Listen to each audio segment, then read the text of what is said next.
Hello everyone, and this is Navdeep and welcome to my channel. You must all be aware of, after reading the caption, what is this video all about.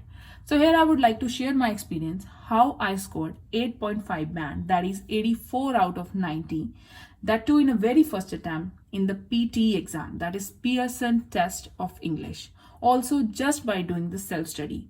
Yes, I have did self-study, I didn't take any coaching from anywhere. So here I would like to share my experience, how I started, from where I prepared and what strategies I used to give this exam. I will discuss all the questions, all the modules serial wise, right? So here I would like to start from the speaking section. Firstly, I will share my experience that how I started. When I started planning for the giving this PT exam, I was not aware to where to start and from where to do the practice. So firstly, I googled. From there, I came to know about different websites. Also, I read some blogs. And then I came to know that there are some websites like PT Study, App Uni, PT Tutorial, and all. So I opened the PT Study, and I made account from in that website, and I started doing the practice. As I always, I was aware earlier about this thing that PT consists of 4 modules, same as IELTS, because I have also given IELTS both in academic and also in the general. So I made my account in the PT Study and I started doing the practice. Starting from the speaking section, here I would like to talk. The speaking section consists of the read aloud first. When we appear for the exam, we get the read aloud. So for the read aloud, what I used to do, as we all know that we get 40 seconds, हमें 40 seconds मिलते हैं read aloud को जो है analyze करने के. तो मैं क्या करती थी कि जैसे ही read aloud हमारे appear होता है स्क्रीन पर, मैं फटाफट उसको पढ़ती हूँ. 40 सेकंड में उसे पढ़ती थी और मैं देखती थी उसमें ऐसा कौन सा वर्ड है जो मुझे लगता है कि मुझे बहुत डिफिकल्ट होगा प्रोनाउंस करने में, बिकॉज आप सबको पता है कि रीड अलाउड जो है में जो है प्रोनाउंसिएशन काफी मैटर करता था. तो मैं उन वर्ड पे, मान लो मुझे कोई ऐसा वर्ड होता था कि जो मुझे बहुत टफ लगता हो, जैसे परसुएसिवली हो गया, मैं एग्जांपल ले रही हूँ, तो मैं परसुएसिवली को क्या करती थी, 5 बार अपने दिमाग में पढ़ती थी, परसुएसिवली परसुएसिवली परसुएसिवली, राइट. और जैसे ही रिकॉर्डिंग स्टार्ट हुई मैं उसे बोल देती थी. इससे मुझे क्या फायदा होता था कि जब हमें पर्टिकुलर हम किसी वर्ड पे स्ट्रेस करते हैं, उसको बार बार अपने दिमाग में पढ़ते हैं, तो वो ऑटोमेटिकली हमें याद हो जाता है. ठीक है, उसकी जो है एक इमेज जो है वो हमारे दिमाग में रहती है, और जब हम उसकी रिकॉर्डिंग कर रहे हैं, जब हम उसे बोल रहे हैं, तो हम इजीली उसको बोल पाते हैं. ये तो था रीड अलाउड. और मोस्टली रीड अलाउड की सेकंड बात ये भी है कि रीड अलाउड जो है हमें 44 मार्क्स का होता है, और ये जो है हमें हमारे मार्क्स जो है डिवाइड करता है 2 सेक्शंस में, रीडिंग और स्पीकिंग में. क्यों? क्योंकि हमें पहले रीड करना है और फिर हमें उसे बोलना है. तो 44 मार्क्स जो थे वो डिवाइड होते हैं 22 in the reading and 22 in the speaking section. Then comes the repeat sentences that consist of the highest distribution of marks, that is 52. Most important in PT. Actually, they are the bottleneck of the PT. Repeat sentences and the write from dictations. Also, repeat sentences further divided their marks into 2 sections, that is listening and speaking. So for the repeat sentences, I started doing the practice. I daily around 2 to 300 I used to do repeat sentences. Firstly, they appear very tough to me. मुझे लगा कि ये बहुत tough है, मुझसे हो भी नहीं पाएंगे, क्योंकि रिपीट सेंटेंसेस जो 8 to 9 वर्ड्स के होते थे वो तो मैं इजीली मेमोराइज कर लेती थी, लेकिन 10 to 14 वर्ड्स के थे वो मुझसे स्टार्टिंग में नहीं मेमोराइज हुए. Same for the right from dictations in the listening section. तो मैंने उस चीज में एक बात नोट की कि जो ये रिपीट सेंटेंसेस और जो हमारी WFD हैं, ये बेसिकली जो है हमारी लिसनिंग एबिलिटी पे डिपेंड है. जैसे अगर तो ये रिपीट सेंटेंसेस और WFD हमारी हिंदी में हो या पंजाबी में हो या आपकी या किसी भी कोई अदर नेटिव लैंग्वेज में हो, तो वो इजीली हम कर लेंगे. लेकिन हम, क्योंकि हम डेली जो है हिंदी और पंजाबी या और कोई लैंग्वेज जो हम डेली अपने ऑल अराउंड जो बोल रहे हैं हम वही सुनते हैं, लेकिन जो हमारे रिपीट सेंटेंसेस और WFD ये तो है तो इंग्लिश में, और हम we are not in the habit of speaking to English और listening to English every day, right. So what I decided, so I decided to improve my listening ability first, and then practice for this repeat sentences and the WFDs. So what I did was I started listening to the English podcast BBC Daily. I used to listen around 3 to 4 BBCs daily just by plugging into my AirPods. As you all know that in the iPhones we have a inbuilt application of podcast. So I used to play podcast from there, plug in my AirPods, and while doing my household chores or while doing my other stuff, I used to listen to the podcast. After 1 week, I realized that my listening ability actually improved actually. Then I started started practicing for the repeat sentences and WFD. उसके बाद मेरे लिए repeat sentences और WFD जो है बहुत easy हो गए. क्यों? क्योंकि मैंने अपने लिसनिंग स्किल को जो है काफी इंप्रूव कर लिया. नॉर्मली हम जिस चीज की हैबिट अपने दिमाग को डालते हैं वो वैसे ही बन जाता है. अगर मैंने डेली 100-200 लिसनिंग पॉडकास्ट सुने 2 to 3 और उसके बाद मैंने 100-200 जो है रिपीट सेंटेंसेस सुने डेली, तो मेरा ब्रेन जो है ऑटोमेटिकली वैसे ही काम करने लग गया. क्यों? क्योंकि मैंने अपनी लिसनिंग की स्किल को, लिसनिंग की एबिलिटी को इतना ज्यादा इंप्रूव कर लिया कि उसने वैसे ही काम करना शुरू कर दिया. This was for repeat sentence and WFD. After come the describe image. When I was reading this blog, I came to know about this template thing. As you all know, all are aware of this template that most institutes and all teachers, tutors provide to their student this template, that you just have to speak this template and add some words from that image and you are sorted. So I also learned one template from a very popular website. I downloaded that template PDF file and I started using it. When I was using that template for my for describing the image, every time I used to use that template, I used to get mumble. Firstly, I got very nervous that what to do, क्योंकि जब भी मैंने describe image बोलनी मैं nervous हो जाती थी template के साथ. तब मैंने रियलाइज की एक बात कि जब मैं टेम्पलेट यूज करती हूँ मेरे दिमाग में 2 प्रेशर होते हैं. पहला कि मुझे रिकॉल करनी होती है टेम्पलेट्स की लाइन.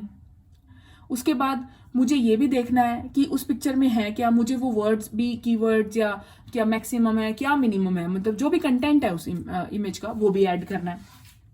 तो वो मेरे दिमाग में 2 प्रेशर क्रिएट कर देता था, जिसकी वजह से मेरी फ्लुएंसी डाउन होती जा रही थी और जो मैं बार बार जो है मम्बल करी जा रही थी, मैं बार बार पॉजेस ली जा रही थी. देन मैंने रियलाइज की कि हमारे पास पीटी की ऐसा कोई गाइडलाइन ही नहीं है कि हमें जो है टेम्पलेट यूज करना मैंडेटरी है. तो मैंने सोचा कि I will speak naturally. Whatever I'm seeing, I will speak that naturally only, the content which I'm seeing on the image. For that, I used to describe all the things that are around me. I still remember when I was going for the exam, जब मैं exam देने जा रही थी, I was sitting to get my identification check for that picture and my palm testing. I started describing the center. मैंने centre को describe करना शुरू कर दिया, just to pump myself up, ताकि मैं जब भी इमेज अब जो स्क्रीन पे जाके देखूं मुझे दिक्कत ना आए. सिमिलरली मैं क्या करती थी पहले जब मैं प्रैक्टिस कर रही होती थी या नॉर्मली जहीं मैं जा रही हूँ या कोई भी काम कर रही हूँ, मेरे सामने कोई भी चीज आती थी मैं उसको डिस्क्राइब करना शुरू कर देती थी. उससे मुझे क्या बेनिफिट हुआ कि जब मेरे सामने बार चार्ट आया या पाई चार्ट कोई भी इमेज आए, मैं इजीली उसको डिस्क्राइब कर लेती थी और उसको 40 सेकंड्स में इजीली बोल लेती थी मैं. चाहे मैं उसमें मैंने कलर्स भी इंक्लूड किए कुछ इमेजेस में कि इजीली कलर्स भी बोल सकते हैं. लेकिन हाँ ये था कि मैं कनेक्टर्स यूज करती थी, क्योंकि हम आईएलटीएस में जो है हमें स्पीकिंग में हम कनेक्टर्स यूज करते हैं, राइटिंग में सेम. मैंने जो है पीटी में भी सोचा कि जो कनेक्टर थिंग है वो ऑटोमेटिकली मुझे काफी हेल्प करेगा, उससे मुझे पॉजेस के चांसेस भी कम होंगे. तो moreover, furthermore, in addition to this, besides all that, ये कनेक्टर्स जो थे मैंने यूज किए डिस्क्राइब इमेज के लिए. Then comes the retell lecture. For retell lecture also I didn't use any template. What I used to do was, firstly I used to listen to the retell lecture. Normally बच्चे क्या करते हैं, जैसे ही retell lecture जो है start होता है, अगर हम स्टार्टिंग से उसको लिखना शुरू कर रहे हैं तो हम क्या करेंगे, जितनी लाइन में हम पहली लाइन लिख रहे हैं उतनी देर में जो स्पीकर है वो 3rd और 4th लाइन में पहुंच जाता था. मेरे साथ भी ऐसा हुआ जब मैंने प्रैक्टिस करनी शुरू करी, मेरे साथ भी सेम यही प्रॉब्लम आई कि मैं जब पहली लाइन लिखनी शुरू करती थी तो इतनी देर में वो स्पीकर 3rd और 4th लाइन में पहुंच जाता था, मुझे पता ही नहीं लगता था कि लेक्चर है क्या. Then I decided to just listen to the lecture and just note down the keywords. मैं क्या करती थी, मैं लेक्चर मैंने सुनना स्टार्ट किया, देखा कि लेक्चर है किसके बारे में, और फिर मैं उसको क्या करती थी, अपनी लैंग्वेज में इंटरप्रेट कर देती थी. क्योंकि बेसिकली अगर हम रीटेल लेक्चर का आइडिया देखा जाए तो आइडिया उसका यही है कि हमें एक टीचर ने एक लेक्चर दिया है, अब हमें क्या करना है कि हमारा कोई फ्रेंड एब्सेंट है, हमें उसको जस्ट समझाना है. तो नॉर्मली अगर हम अपने फ्रेंड को कोई लेक्चर समझाते हैं, हम नॉर्मली या कभी भी टेम्पलेट नहीं यूज करते, तो सेम हम क्यों फिर रीटेल लेक्चर में, पीटी में क्यों हम यूज करें टेम्पलेट. हम सुने, उसमें से इंपॉर्टेंट वर्ड्स निकालें और फिर उसको अपनी लैंग्वेज में इंटरप्रेट कर दें. एग्जाम में भी मैंने ऐसे किया. मेरे पास मुझे याद है, मुझे 3 रीटेल लेक्चर आए थे जो मैंने कभी नहीं किए थे. वैसे मैंने पीटी स्टडी ऐप यूनी के मोस्टली सारे रीटेल लेक्चर एक बार प्रैक्टिस किए हुए थे, लेकिन मुझे कोई भी रिपीटेड नहीं आया. कोई मटेरियल, कोई भी रीटेल लेक्चर मुझे रिपीटेड नहीं आया. ऑल्सो मुझे ना कोई रिपीट सेंटेंस रिपीट आया था, ना मुझे कोई describe image. Only one I got repeated, that was about the garbage patch, Japan and Hawaii, the globe, the image of that globe, and it consists of different countries. I don't remember the exact country's name. And for read aloud also, I didn't get the repeated read aloud. No, I didn't know. All were new for me. So retail lecture मैंने तीनों के तीनों बिना template के जो है अपनी language में जो है मैंने इंटरप्रेट करके बोले. And then come the answer short questions. Answer short questions जो थे normally they are the general knowledge question. Although I go through that app Uni answer short questions, मैं उनके थ्रू गई, मैंने वही क्वेश्चंस पढ़े थे, and I got 1 or 2 repeated from that app Uni only, but they were very easy, the ones that I got in the exam, and I still, that's why, and I managed to get 19 speaking. After that come the writing section, summarized written text. The summarized written text has a very good distribution, marks distribution of around 27 or 28. I don't remember the exact distribution now, but I will post that one picture of that marks distribution chart at the end of this video. Okay, it will be helpful for you all. So what I did for summarized written text, I started writing the summarized written text in the formal language, that in the passive language actually, and or connected it through the help of the connectors, that the way we write in the IELTS. And for the essay also, I didn't prepare for any template for the essay. At the till the last moment, I didn't did any practice for the essay. क्यों? Because actually एक तो वो 11 number ही सिर्फ जो है हमें contribute करते हैं essay. तो आप चाहे उसको टेम्पलेट के साथ लिखो, चाहे आपको विदाउट टेम्पलेट लिखो, क्योंकि कंटेंट के उसमें है तो 3 ही नंबर. अगर हम उसको टेम्पलेट के साथ लिखते हैं तो ये है कि हमें स्ट्रक्चर फॉर्मेशन के और चीजों के नंबर मिल जाते हैं, लेकिन कंटेंट के नहीं मिलते. अगर मैं बिना उसके, अगर आप इजिली ऐसे जो है बिना टेम्पलेट के लिख सकते हो, तो I will advice you to write without template. But if you can't, if you don't feel yourself so much confident that you can't write a essay without template, then go for the template, I will say. But in my case, I got the essay of the law changing the human behavior, and I wrote that essay without that template. But I followed that IELTS format. As it was an opinion based essay, I followed the structure of that IELTS opinion based essays. That firstly the introduction, and then BP1, that is body paragraph 1, body paragraph 2, and then the conclusion. And in the introduction, I gave the reasons that I was supporting for that essay, that the law will change the behavior or not. That I have given the introduction in my introduction part. The same structure that we used to follow for the IELTS writing actually. Then come the reading section. For reading fill in the blanks, reading writing fill in the blanks, I practiced from PT Study and App Uni. I completed all the reading fill in the blanks, reading writing fill in blanks on both websites, but I didn't get a single one repeated in my exam. You won't believe, I have done around 300 to 400 fill in the blanks for reading writing and also for the reading, because PT Study consists of 298, reading writing fill in the blanks also that App Uni, it also consists around 200 to 300. But I didn't get a single one repeated in my exam. So after that reorder, For reorder, I used to do what? Sorry, firstly, I was talking about reading, writing, filling the blanks, and reading. What I used to do was, I used to read the text first without filling the blanks. And then I used to know about the context of the paragraph. मैं पहले क्या करती थी, read कर लेती थी फटाफट paragraph को, और फिर मैंने उसकी दिमाग में अपने हिंदी एक बनाई कि ये जो मेरा पैराग्राफ है किसके बारे में. फिर जो है मैंने एक एक करके अपने फिल इन द ब्लैंक्स जो है फिल करने शुरू कर दिए. नॉर्मली जो है इसमें ग्रामर रूल्स चलते हैं, but although I am aware of grammar, but मैंने ग्रामर रूल्स जो है एज सच मैंने उस टाइम पे अप्लाई नहीं किए एग्जाम में, ना मैं प्रैक्टिस के टाइम पे करती थी. मैं पहले क्या करती थी, मैं हमेशा पैसेज रीड करती थी, और पैसेज रीड करने के बाद फिर मैं फिल इन द ब्लैंक्स जो है फिल करती थी, क्योंकि मुझे थोड़ा आइडिया हो जाता था कि ये फिल इन द ब्लैंक्स जो पैराग्राफ है ये है किसके बारे में. उसके बाद रीऑर्डर में भी सेम, पहले मैं इंडिपेंडेंट स्टेटमेंट फाइंड आउट करती थी. उसके बाद मैं इंडिपेंडेंट स्टेटमेंट को हिंदी में बनाकर अपने दिमाग में देखती थी कि ये इंडिपेंडेंट स्टेटमेंट हमें मतलब क्या किस बारे में है, और कौन सी जो लाइन है इसको सबसे बेस्ट कनेक्ट करेगी. एक्चुअली पेयर कौन सी लाइन जो है पेयर इसको बेस्ट करेगी. तो मैं ऐसे पेयर्स बनाती गई, और मैं ऐसे ही प्रैक्टिस करती रही, और सेम जो है मैंने एग्जाम में भी किया. एग्जाम में भी मुझे कोई भी रीऑर्डर रिपीटेड नहीं आया जो मैंने पहले किए हुए थे, ना किसी प्रेडिक्शन फाइल में से कोई रिपीटेड आया. लेकिन स्टिल मैंने जो है वहां पे अपनी इसी स्ट्रेटेजी के थ्रू जो है मैंने मैनेज किया, और मैंने अपने दोनों रीऑर्डर सेव किए. उसके बाद मल्टीपल चॉइस क्वेश्चंस की मैंने कभी मैं प्रैक्टिस नहीं करके गई थी. क्यों? क्योंकि वो सबसे ज्यादा कम मार्क्स जो है कंट्रीब्यूट करते हैं, ओनली अराउंड 5 to 6. वहां एग्जाम में मैंने जस्ट पहले क्वेश्चन पढ़ के उसके चारों ऑप्शंस पढ़े, स्किम किए. एक्चुअली मैंने ऑप्शंस पढ़ने के बाद पैराग्राफ पढ़ा, और मुझे जो बेस्ट लगा कि ये जो है इजीली, वैसे भी पीटी के नॉर्मली इजी ही होते हैं मल्टीपल चॉइस क्वेश्चन, आप इजीली कर लेते हो.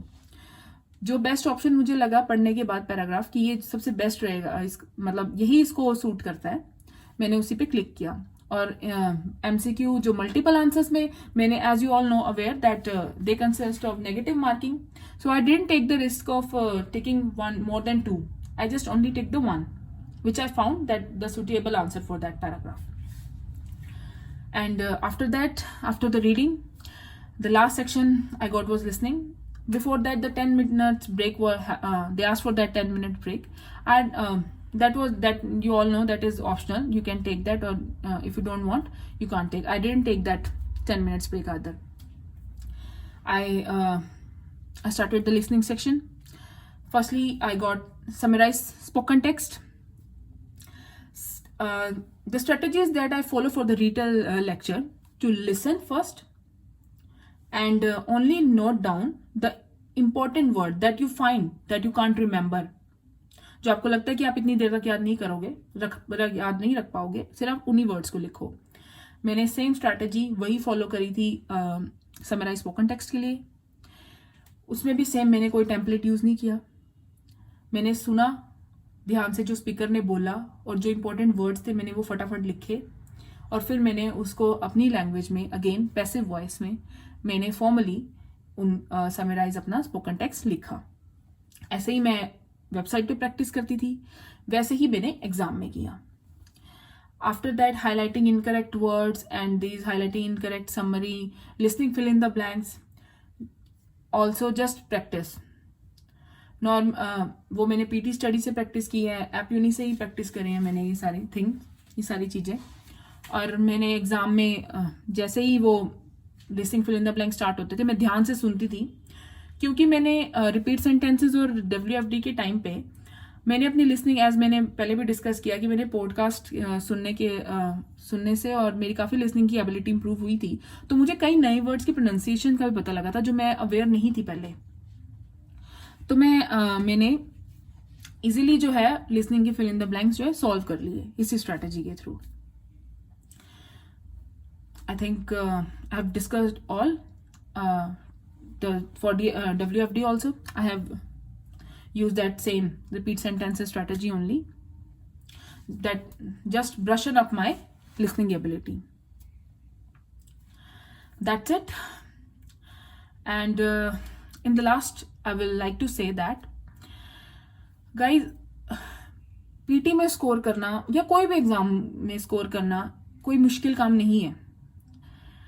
बिकॉज अगर हमारे अंदर विल है कि हम ये स्कोर कर सकते हैं, हमें इतना स्कोर करना है।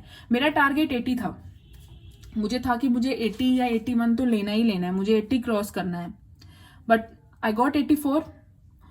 बट अभी भी मुझे लगता है कि शायद मैं थोड़ा और करती तो मैं शायद 90 भी स्कोर कर लेती। मुझे है कि मैंने कहाँ पे मैं लैग करी होंगी, आई डोंट नो।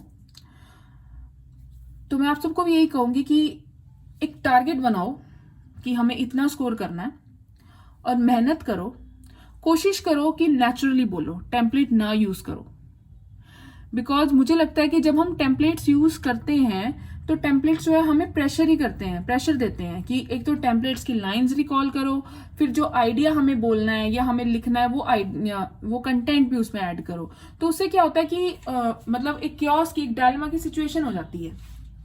इससे बेटर यही है कि आप जितने नेचुरल रहोगे, जितने नेचुरल फ्लो में रहोगे, आप इजीली जो है अच्छा स्कोर कर सकते हो।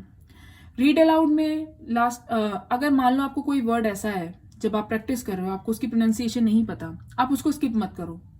आप क्या करो, गूगल पे उस वर्ड को चेक करो, उसको सर्च करो और वहां पे जो है उसकी प्रोनाउंसिएशन देखो। और हो सके तो एक नोटबुक बनाओ, उसमें आप वो वाले वर्ड्स लिखो जो बहुत टफ है प्रोनाउंस करने में। और ऑल्सो जब आप रीडिंग कर रहे हो तो उस केस में भी आप वो वाले वर्ड्स जो है जो आपको लगता है उनका आपको मीनिंग नहीं पता, चाहे वो आंसर आपका करेक्ट ही क्यों ना हो, उन वर्ड्स की एक लिस्ट बना लो, उनको गूगल पे सर्च करके उनका मीनिंग लिखो। इससे दो फायदे होंगे, एक तो आपकी वोकैब इंक्रीज होएगी, दूसरा आपको नॉलेज मिलेगी, आपको पता लगेगा कि इस वर्ड का मीनिंग ये होता है। आपका इन फ्यूचर आपको कभी भी आप इजीली उन वर्ड्स को जो है अपनी डेली लाइफ में भी यूज कर सकते हो। बाकी तो यही है कि अगर आपका टारगेट है, अगर आपको है कि मुझे इतना ये टारगेट अचीव करना है, तो आप मेहनत करोगे तो आप वो टारगेट इजीली अचीव कर सकते हो। Because where there is will there is a way. और बाकी that's all I want to say, and in the last I would like to say that thank you for watching my video, and I wish that every person who is watching this video get their desired score.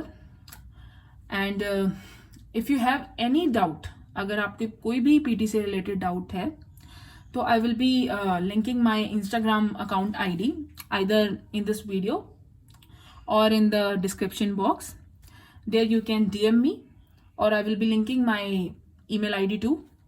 If you have any doubt regarding the PT, then you can ask.